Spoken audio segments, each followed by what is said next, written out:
Hello everyone, welcome back to this video series on Introduction to R Programming for Clinical SAS Programmers. In this series, we are exploring SAS programming feature alternatives in R Tidyverse package. In this video, we will see how to create a copy of an existing dataset.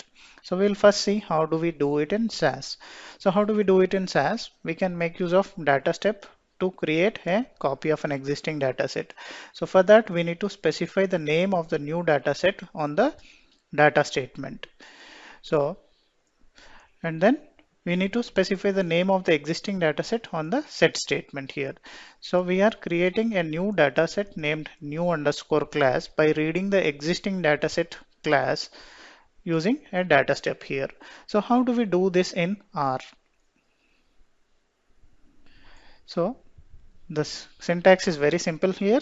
So all we need to do is specify the name of the new dataset on the left hand side, followed by this symbol, which is less than, followed by a hyphen, and then name of the old dataset. So here a copy of the class dataset gets created with the name of new underscore class. So let us see how to actually derive this or create this in the demo.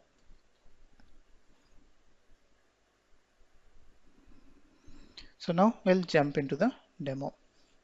So let us, as in the previous video, I have created uh, or copied the code which creates this into SAS environment on the left hand side and the R environment in RStudio on the right hand side. So as discussed in the PowerPoint presentation, so all we need to do is specify the name of the new dataset on the data statement and specify the name of the old dataset on the set statement followed by the run statement. So here I have copied the data from previous video, so wherein I was creating some in-stream data using data line statement in SAS. So let's execute this again. So and now all I need to do is create a copy of this with the name of new underscore class. So for that I am selecting this piece of code and then clicking on my submit button.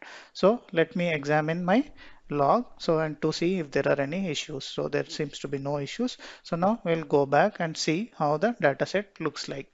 So as it is a copy of the existing dataset, it should look exactly the same as our class dataset.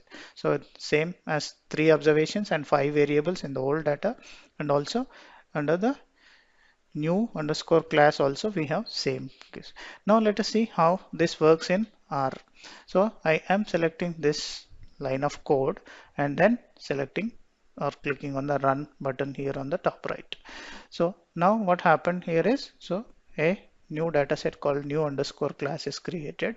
So let's open this and see how it looks like. So as it is an exact copy, it should look the same like our class dataset with 3 observations and 5 variables. So if we want to create a copy of the dataset, we can make use of this syntax, name of the new dataset on the left hand side, followed by this symbol of less than hyphen, and then followed with the name of the old dataset. So thank you for watching and keep learning.